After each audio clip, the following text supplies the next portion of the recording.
Hello. Hello. It's wonderful to have you here doing this interview with us. Yes.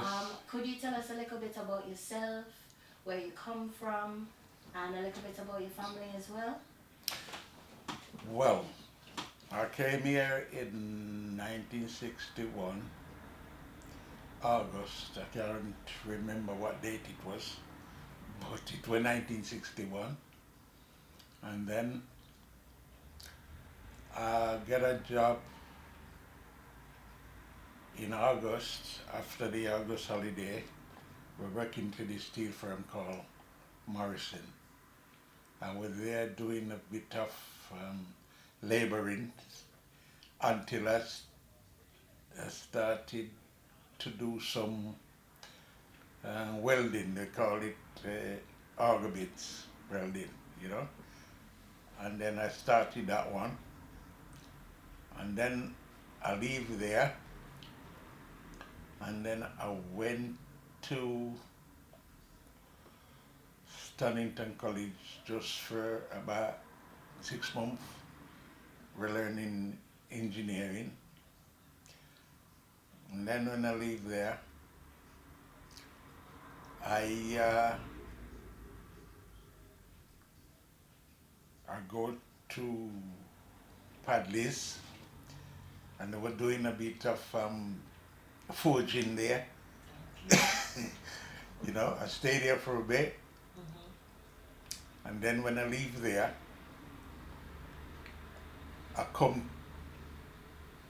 here. I lived there in 1976, and then I came here in 1976.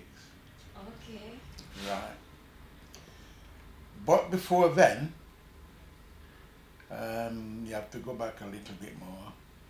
In 1967, I was at Grindstop Road, because I've got a friend that's Molly, that's Mavis, what we met, husband. Okay. And Mavis was a good friend of us, yeah, because I used to work with her husband, Molly. Okay. Sadly, he died some years ago, you know what I mean?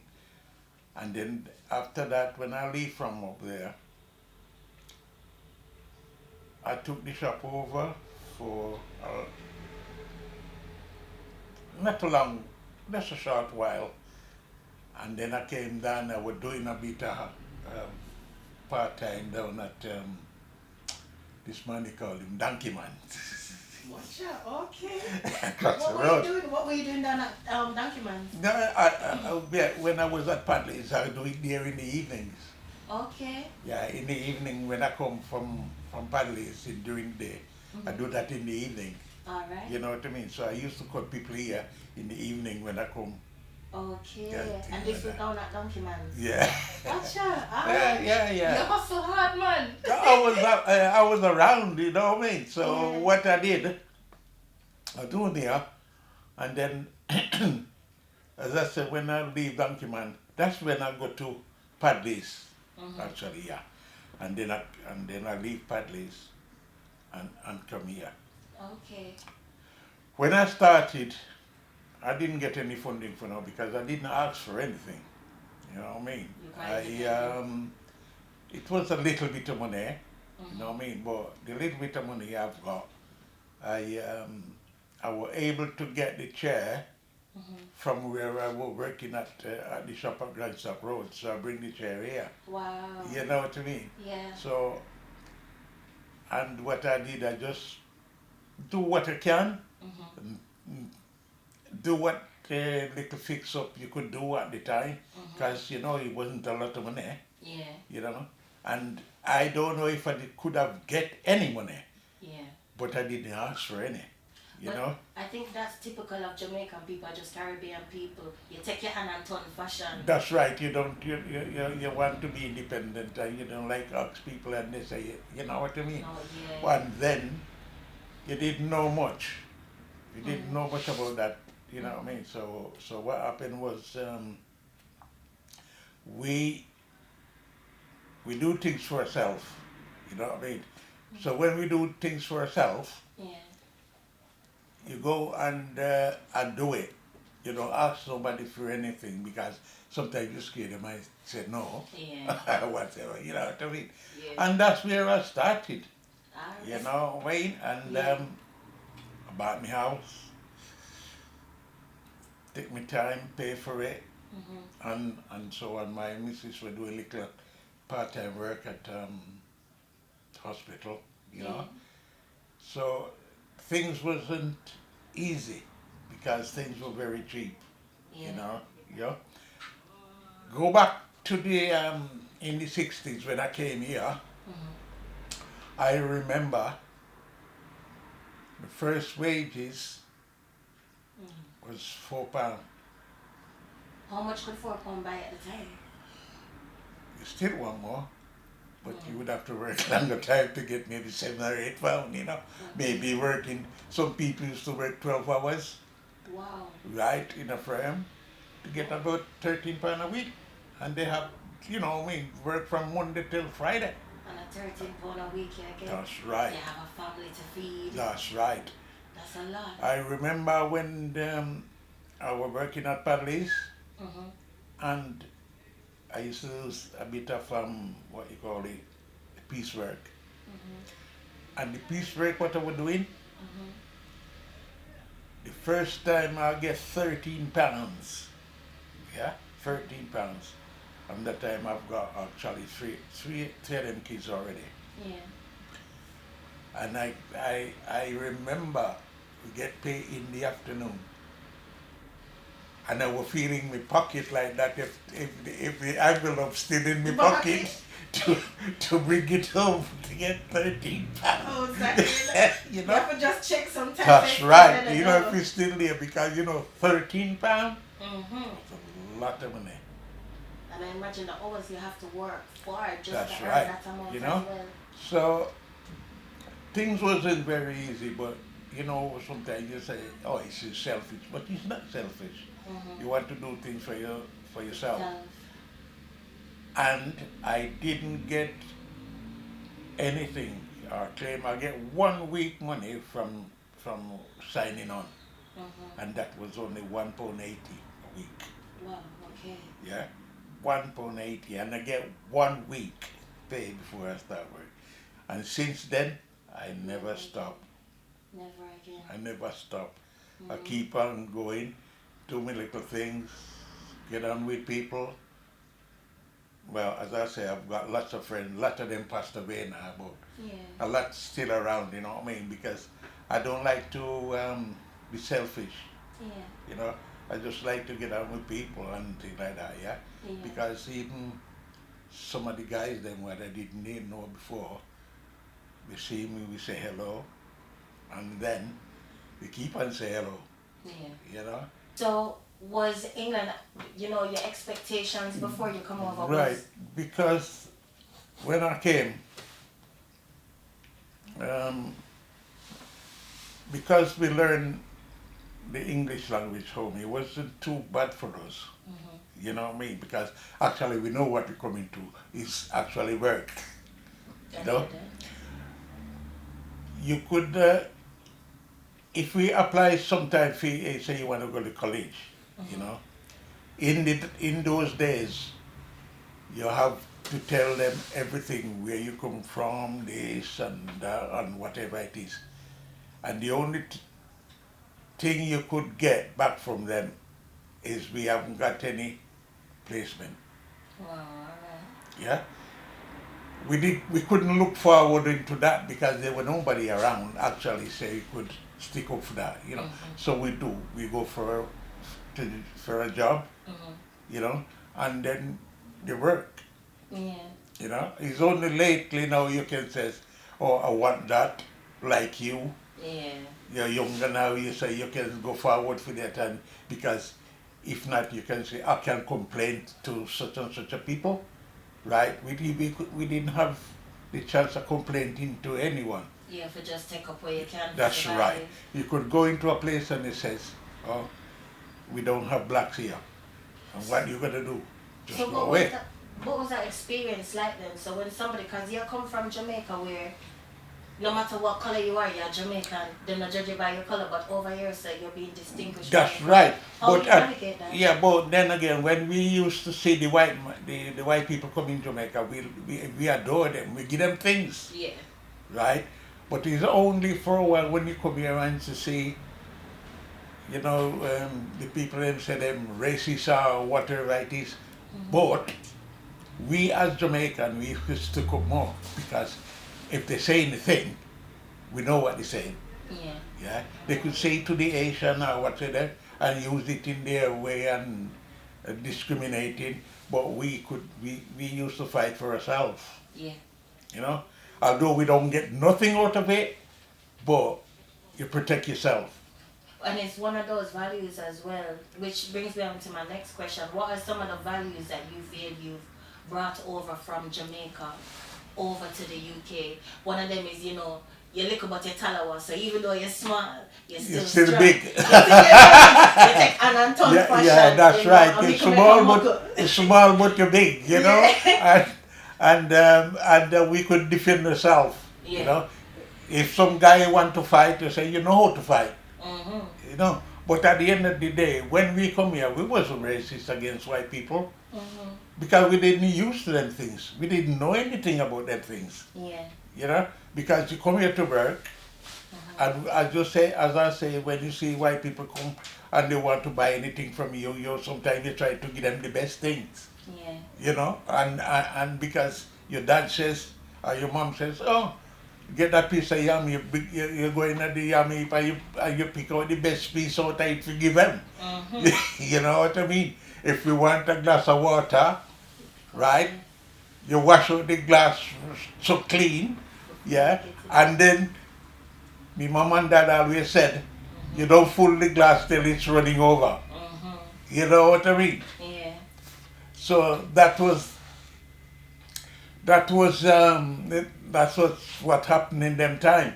No. So we respect everybody when you're dealing with. Even when you're getting the backlash from people. Yeah, but you didn't take it for anything, really. Yeah. You know what I mean? Because it's only lately sometimes you come to know what races are.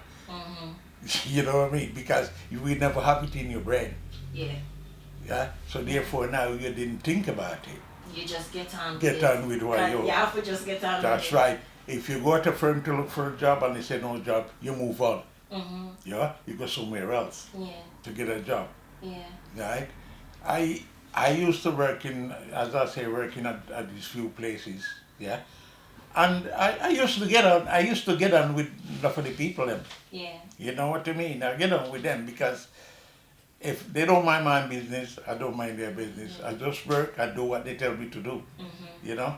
And it's happily when I was leaving, they says to me, if you want a job back, you can come back and get a job. But I didn't return. Yeah. You know what I mean? You wanted to go and do your own thing. That's right. So therefore now I didn't have much problem really, you know. And it's good. I get on with people until now. I get on with people. You know what I mean? And I love it. Yeah. I love doing it. You know, I love talking to you. I love talking to my friends.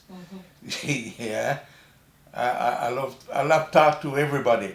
You know what I mean? And that's why I'm able to carry on with what I'm doing, my job. You know, and people like it. So how many years has Sam's Barbers actually been established? How long have you been going for? 45 years. 45 years. And you're the longest standing Caribbean barber in Sheffield, actually, yes. Okay. So not even the barber himself. Any of the shops. I'm the longest. Really? Every shop in Pitsmoor, actually. Whoa, okay. So I'm the longest one. What was it like then at the time? You're the first barber, we kind of set up shop on Spittal Hill, this thriving community, I imagine. What was it like at that time? What was the climate like? Well, it was good, you know. Time was good. Because people looking forward, because when in them days, things were cheaper, but you could come in here and the shop full. Oh, right. You know what I mean? Christmas time, it's full, right? Although this lad here, when he was young, his dad, he used to be my good friend. Oh wow. You know, Okay. his dad was used to be my good friend, Oh, right? So we used to have good times. Yeah. Now you have to be careful sometimes who you're talking to. Okay. So what's the difference now? You say you have to be careful with who you're talking to. What's changed in between then and now? But it changes between now. It's different. It's not different people. Well, people come from different places and things like that. They say everybody different from much. We all made up from the same ground anyway. Yeah, I hear that. You know, so we can say we bet. I can't say I'm better than you Mm-hmm. or better than that person.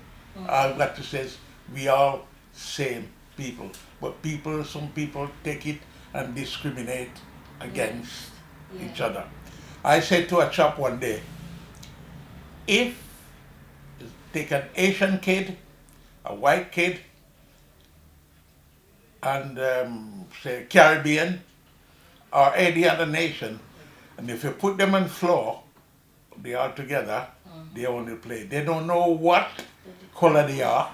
They don't know what they don't know what the mom name and the dad name, Yeah. right? And it only when we've grown up to be envy against each other. Yeah. Now it's all money. Yeah. Yeah, nobody don't respect anyone. They respect money more than respect themselves. Actually, I hear that. yeah. So that's where the difficulty came into it. Yeah. You know, Yeah. because there's some people not have respect for themselves. They can't have no respect for you. That is true. You know, That is true. and that's where it comes from. You might come from a decent family, but sometimes you have kids that come from decent family, and you yourself, you start to know how they turn out. Yeah. And you know what they are when they was not going to school. But as soon as they get up, it's that money. They want to drive big car. I want to booze and turn to drugs and turn to selling drugs, taking drugs, sleeping on the streets. Say, where you would have called it, where you call people out the street, where you call them homeless. Yeah. Some of them not homeless. I hear A lot of them not homeless. They have place to go, but they only want to live like that. I hear And that. it's sad. When I came here, you never find things like that. No. You know? You don't see nobody hardly during the daytime. We gone to work. Yeah? And no, on weekend, we always looking forward to meet each other and we talk. We go to party. You could go to club and things like that. But Yeah. everything is gone. But sometimes I think about it. I'm not sad about it. Okay. It's sad for enough of the kids them have nowhere to go. Oh, yeah. But through the violence is so bad now, sometimes you don't interested. But do you think then, if we had more places like, for example, the hubs where we used to have Yeah, the that's blues right. and the places, Yeah, but blues, not but not necessarily the blues, blues, but it's a- places but of like- culture. that's right. But we did have it, Yeah. right? We did have it, Yeah. but where did it gone to? Yeah. Yeah, you can't say we didn't have it. Because we did. And We it did. was thriving. That's right. It was But where does thriving. it gone? Yeah. You know, so thank God for what's happened and for me and my family and other people. You know what I mean? Because I'm not only on myself. Yeah. You have people around you. Your family know. as well. So that's right. So you can't live on your own. You can't live with your family alone.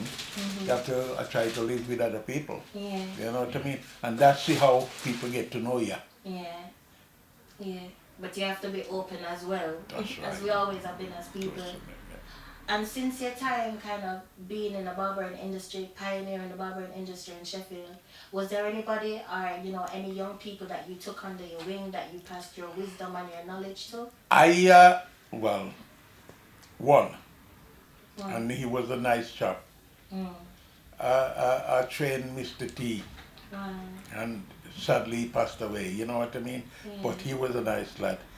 I remember there was a lad came here and he said, No, one before. I leave him here, and because I know some of his family, you know, just from up the road, Mr. Robinson, they call him Robinson, yeah. And I leave the chap, he came from Birmingham, he was a young lad, came from Birmingham. And because I know them, I took him on. They asked me, and I took him on. Okay. Sadly, I went to Jamaica, and I leave him here. I didn't know, so that would have, otherwise I would have told him when I'm coming back. You know when I'm coming back, and you know what he did? He break the shop. What? And when he break the shop, I get to find out, and when I came back, I says, "Oh, you mean they break the shop?" I said, "Did you call the police?" He said, "No." I said, "Why didn't you call the police?" "Because they board the shop up." Yeah? I says, "What did they took?" He said, "They take money into till." I said, "So, oh, you mean they take money into till?" I said, "You leave money into till." But the till what he said they broke is that till, and they never broke. Okay. Because if somebody come in your place to take money, They never broke the till. yeah, but some of them they take the till and go break it and get. So anyway, he came here the Monday morning and I asked him, "Here's the money where you earn." He said, "No money." I said, "You mean no money?" He said, "They still like." Anyway, I've got a machine on here. So it seems like one of his machine like this one, something wrong with it. So he came in, and when we asked him about it, he get mad. He says, he start to take the machine. I said, "Oh, can you take my machine?" I said, "When I leave you with the machine, they were fine." And you know, me and him catch up in here. Okay. Right, we catch up. I called the police. The police came. And I told him what happened. So the police said, "Why didn't you call us when somebody break in?" Yeah? Because the insurance what to do if you call the police or not. The sad thing about it, you know what he did? There was a hammer and a chisel right on that little corner there. Him break the shop from inside. Whoa. And say somebody break it. The shop didn't break from outside. So what he did, he take the chisel and break the door thing out.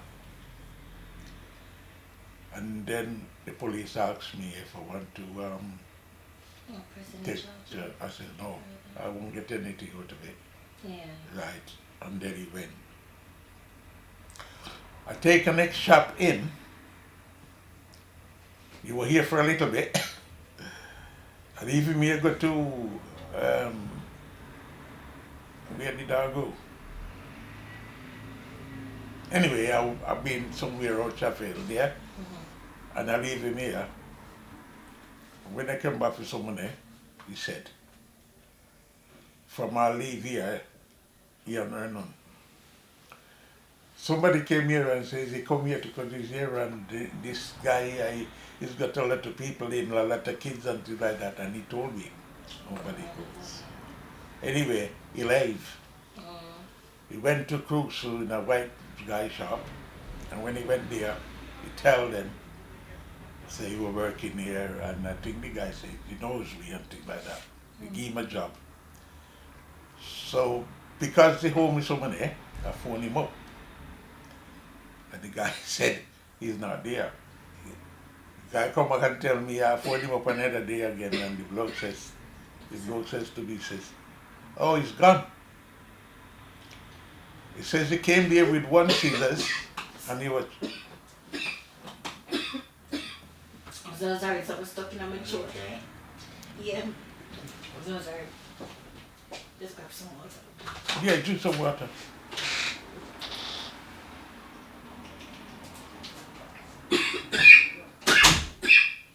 Jeez, I'm sorry, as you talk something, I'm stuck in my throat. Yeah. Excuse me, sorry about that. Okay. Sorry, carry on. Yeah. So he leaves, and then when I phone the guy, he say left. And he said he had one scissors and he was trying to sell him the scissors. What? Right? And they finished up, they deported him. The next one, the last one came here. He said, you're looking for a job. He says, he's from, I forget, from Birmingham or something they come from. So, he said, you're looking for a job. I said, oh yeah, I said, you can work here, but you're going to work for yourself, so I'm not going to pay you. If you come on work and you get money, you get paid. I'm not going to work for you and then pay you. So he said, all right. He says, I said to him, one thing, I need somebody who's honest, because I have some guys who never honest here. Yeah. You know what I mean? So I want somebody honest. If I can't trust you, I want to trust you that I can leave a key here and go. So the guy said, yes, I'm honest. So I said to him, what about come at the weekend or the next week? He says, no, I started next weekend, next week, because he's got to have a funeral to go to. I said, it's fine. When he's going through the door, I says to him, you say you're honest, but because of the other guys, you take my number, and I said, because the other guys wasn't honest, I've got to put a little hidden camera in. I didn't put any camera in. But at least But I mentioned that. And do you know, when I mentioned that, the guy went, he don't phone me and he don't come. So that means he wasn't honest. show him intention. Because if he did honest, come all the way looking for a job, and I've a job for him. But just because I tell him about the camera, he didn't turn up. He It's a good didn't thing you turn tell up. him that. Yeah. It's That's a good all. thing you tell him that. This is the last couple of questions.